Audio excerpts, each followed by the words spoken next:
Alaska, the last frontier and the venue for the final stop of the Natural Selection Tour. Here, the best riders in the world will go head-to-head in natural terrain to decide both the Alaskan and overall tour winners. The three-event tour starts in Jackson Hole, Wyoming, then moves on to Baldface Lodge in British Columbia, before reaching its grand final here in Alaska. Natural Selection is a backcountry freestyle competition, which means there are no pre-built jumps or features. Instead, Mother Nature is the architect of the competition venue, and the biggest challenge the riders face in pursuit of victory is working out how to make the most of the mountain.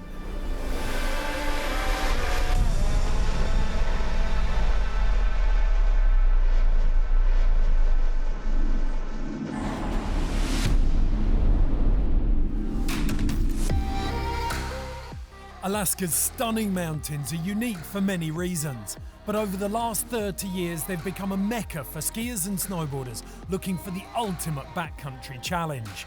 The mountain's proximity to the Pacific Ocean means they're blanketed by huge volumes of high humidity or very wet snow, which means it sticks to steeper faces, and that characteristic means Alaska offers the world's best riders the steepest and most exposed terrain on the planet.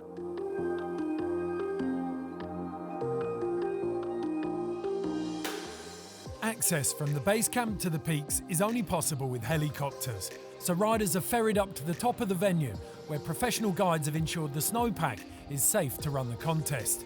And with 60 centimetres of fresh snow falling in the days before the event, the stars have aligned perfectly.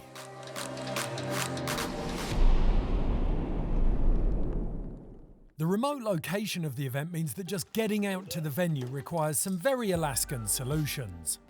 We are packed up and ready to camp.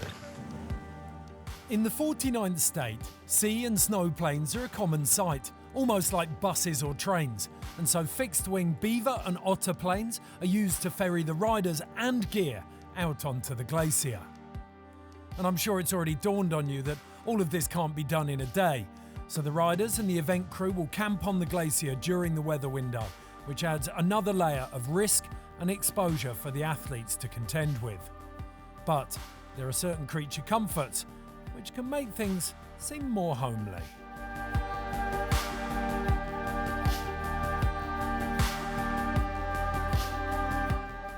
Camp is pitched at the base of Montrachet on one of three main venues, and because they can't ride the venue before the competition, it gives the riders precious visual inspection time to study the face and build their runs. And because they're eating, sleeping and living on the snow, this also gives them another level of understanding of the snowpack and how it will behave when they finally take to the face.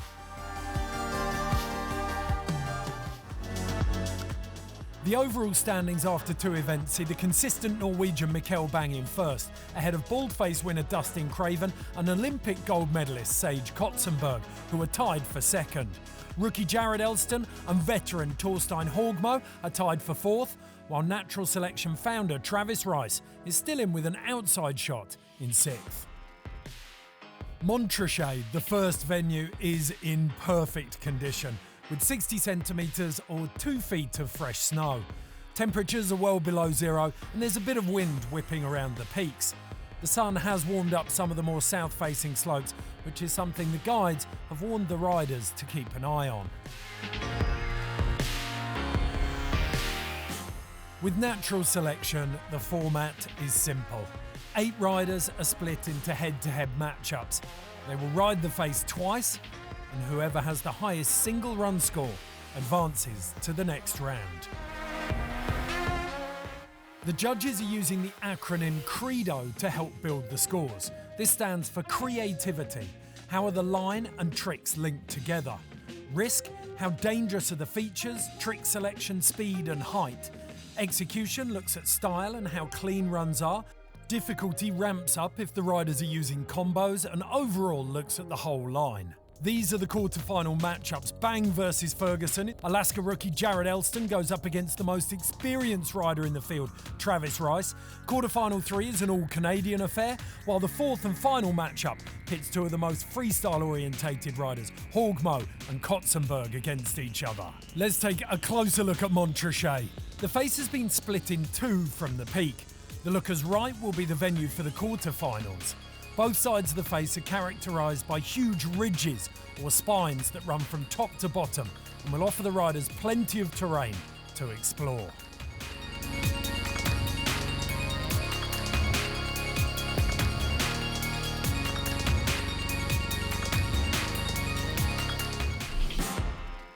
The first man to open the face was the tall Norwegian Mikkel Bang, one of the most sure-footed and creative riders. He opened with a nose bone off his first drop, which he linked into an immaculate frontside 360.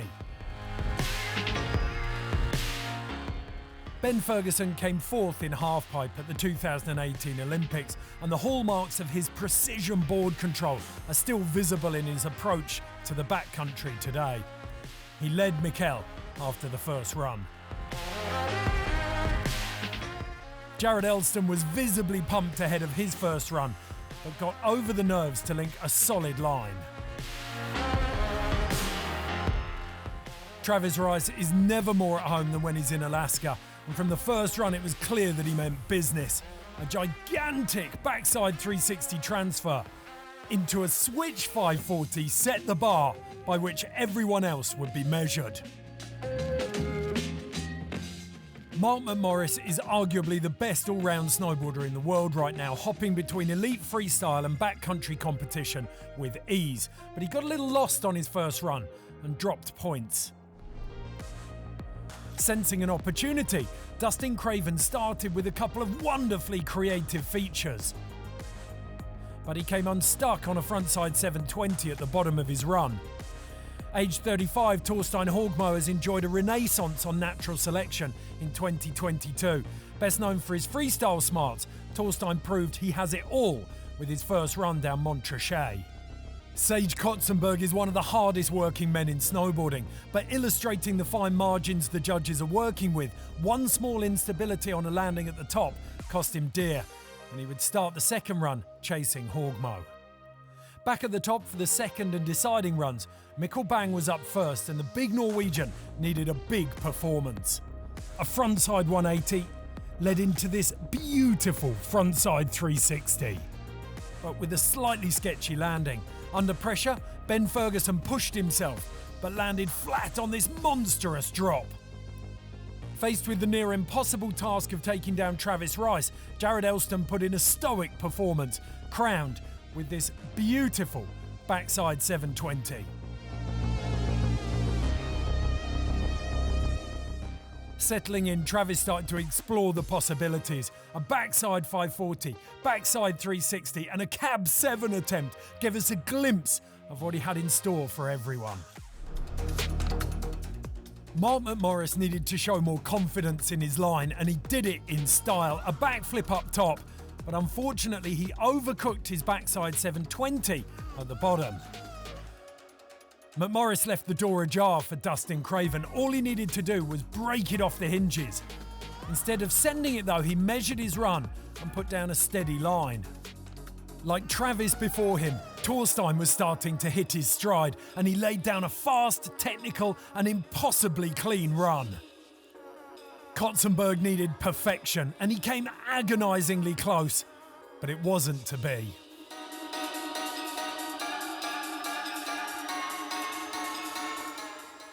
So, confirmation of the quarter-final results. Ferguson got the better of Bang and faces the informed Travis Rice in the first semi. McMorris did enough to best Craven and goes up against Torstein Hogmo in semi number 2.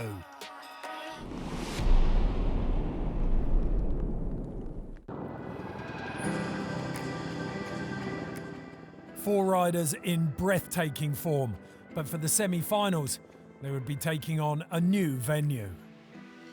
For this round of the competition, we shift to the lookers left of Montrachet.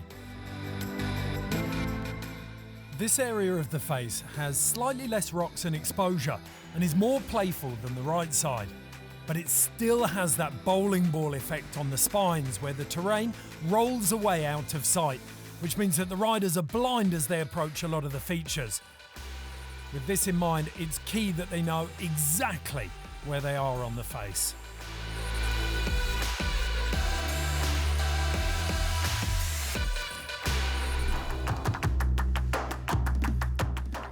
First to drop in the semis is Oregon's Ben Ferguson, and there is no doubt whatsoever that he's found his rhythm.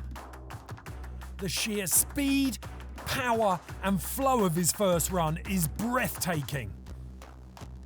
And already he's backed the judges into a corner.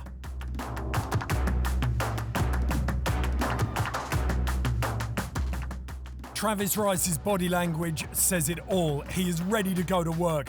Frontside 360, tail grab, straight into a backside 360, then throwing a big backflip and leaving room at the bottom for a switch backside at 540. The scores come in. Rice leads Ferguson 92 to 85. McMorris drops first in the second semi and looks way more assured, skipping off a drop and pinning the throttle through a battleship-sized butter. Then he finishes off with a front three and a back five combo. Torstein is under the pump and this run has to be clean, and it is. A huge cab 5 to open, then a perfectly formed frontside 720 and a celebratory butter to finish. It's the best top to bottom run anyone has ever seen, and ergo the best run of the comp so far. 95 points for Torstein, 80 for Mark. The best riders in the world have delivered some of the best snowboarding ever witnessed in run 1. Where can they go in run 2? Ben Ferguson opts for a super exposed line which maxes out the risk category for the judges, and he backs it up with a perfect frontside 720. He then gets a technical backside 180 riding out switch, but can't quite hold on. Travis looks like he's eaten excitement for breakfast and can't wait to get stuck in. A huge cab 5, a frontside 5 landing switch in exposed terrain, a switch 360 popping back round after the landing, a style drop and a butter to finish. It's an immense run and the scores are huge.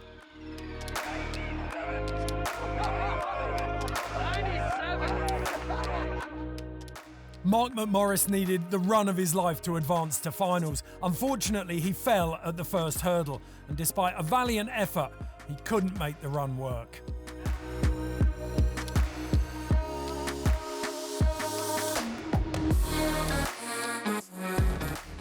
In response, Torstein treated his second run like a lap through a spring snowpark, playing with the terrain and riding like he had no preference between regular and switch stance.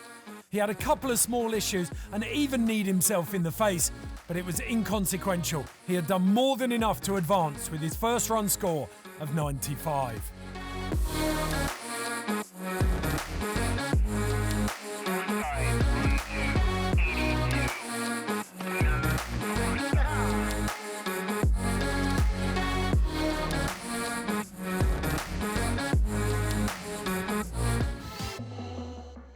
The end of a monumental day of snowboarding. Natural selection delivered unquestionably the best snowboarding anyone has ever seen in either a competition or a video part. And while the eliminated riders can celebrate, for Torstein Haugmo and Travis Rice, it's time to rest because tomorrow, finals await.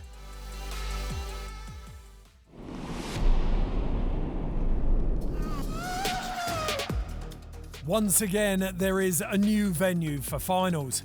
This face is known as Spinal Tap. The peak sits at 3,516 feet or 1,071 metres with a vertical drop of 1,100 feet or 335 metres, and it has an average gradient of 27 degrees. The temperature and the humidity haven't changed much. The wind's dropped a little, but most significantly, there is a front moving in, which means that there is limited time not just to run the contest, but also to clear camp Otherwise, there is a risk that the athletes and crew will get trapped on the glacier for the duration of the storm, which could last as long as 12 days. So let's take a closer look at Spinal Tap. 2 starts to choose from and a myriad of options, from steep exposed mountain goat territory through to playful windlips, rollers and transitions. This is the perfect place for our finalists, Travis Rice and Torstein Hogmo, to take it to 11. 2 riders with different backgrounds who, amazingly, have arrived in a very similar place for these finals.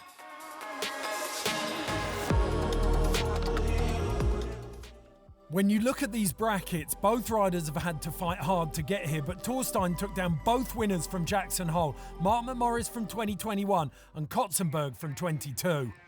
Dropping first and knowing full well the light was going to fade, Travis was going to go all in.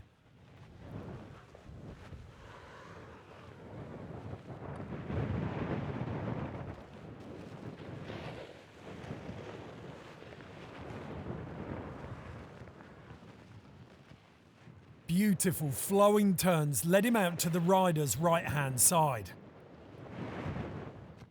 where on his first feature, he popped a backside 180 and rode into his first big hit down a steep spine switch. It was a very clever start. He stomped the cab 5 off the diving board and tracked straight into his second feature for a backflip. It was clear he'd mapped out his speed and line perfectly.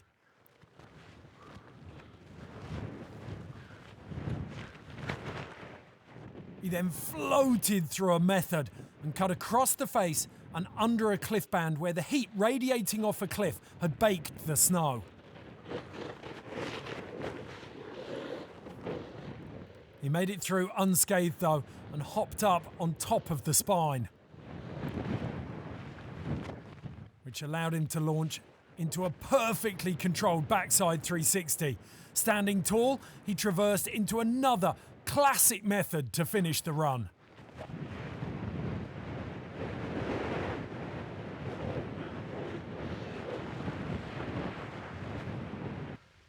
Oh, that hits so money. Wow.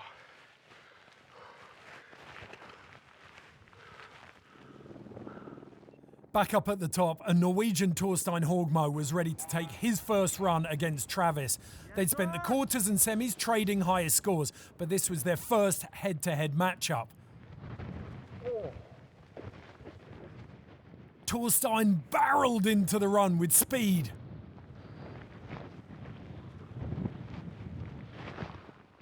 He floated an ollie into a cloud burst to control his speed, test the snow and check his line as he set up for a double drop with a frontside 180 to cab 5, which he stomped perfectly. After a little speed wobble, he took a bite out of the windlip with a lovely floated frontside air. He then opened up some big turns.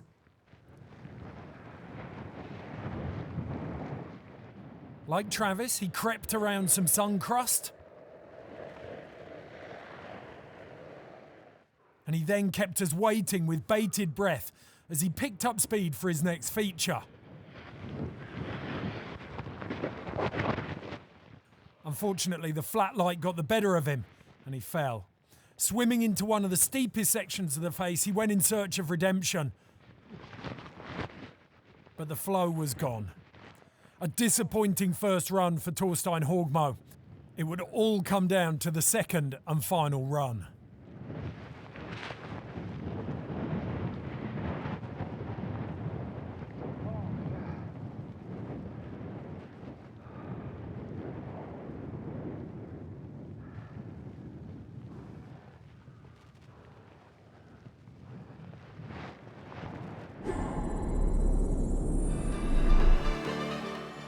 Travis Rice built his run steadily from start to finish.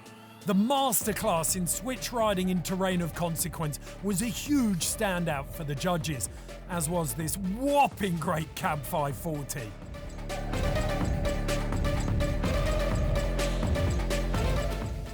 The backflip and the backside 360 aren't necessarily massively technical tricks, but the fact that they were so perfectly measured in natural terrain that Travis hasn't ridden before is breathtaking. It was all green lights for Torstein Hogmo at the top as he locked into the flow state and the quick combination of a frontside 180 to cab 540. It was a huge feather in his cap.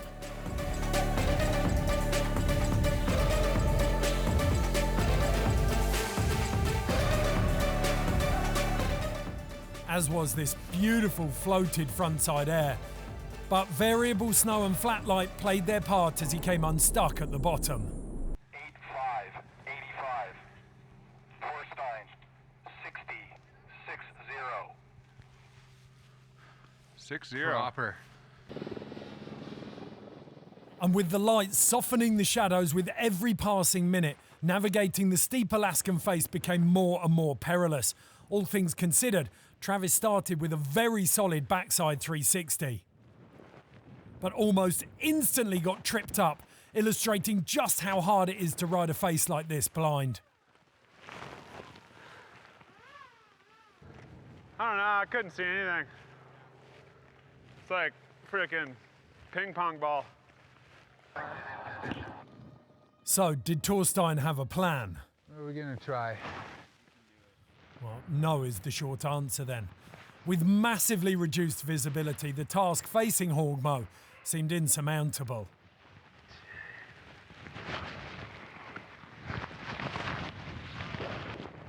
And yet he still attacked the mountain on one of the most exposed features and very nearly held on. Can't see shit.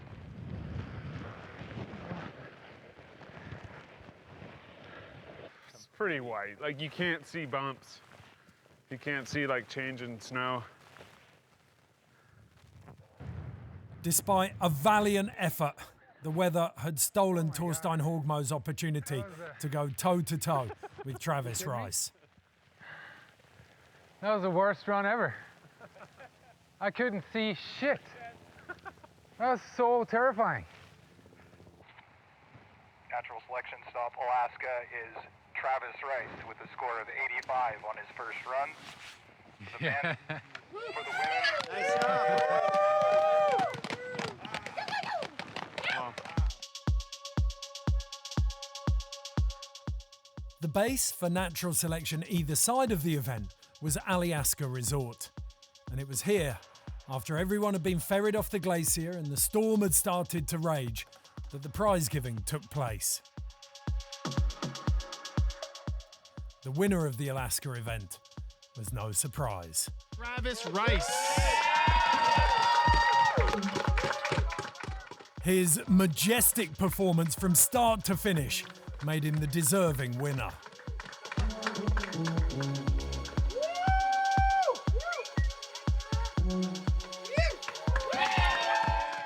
Torstein Hogmo took second and Ben Ferguson third.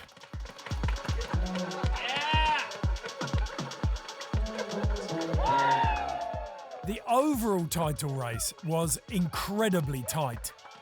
But with the top four, Mikkel Bang, Dustin Craven, Jared Elston and Sage Kotzenberg all getting knocked out in the first round, it cleared the way for Travis Rice to add the overall natural selection tour title to his haul here in Alaska.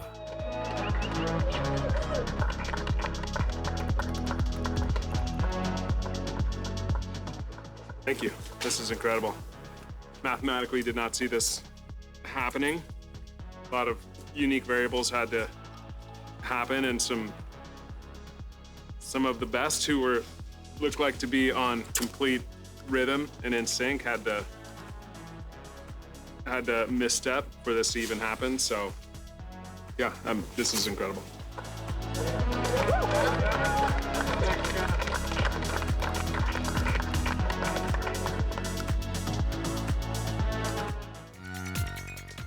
Having missed out on qualifying for the Alaskan final in 2021, Travis Rice finds redemption in 2022. Not just with the Alaskan win and the overall title, but also with the proof of concept in natural selection. The 2022 Alaska stop will go down in history as a groundbreaking event, that redefined backcountry freestyle. What more can you ask for?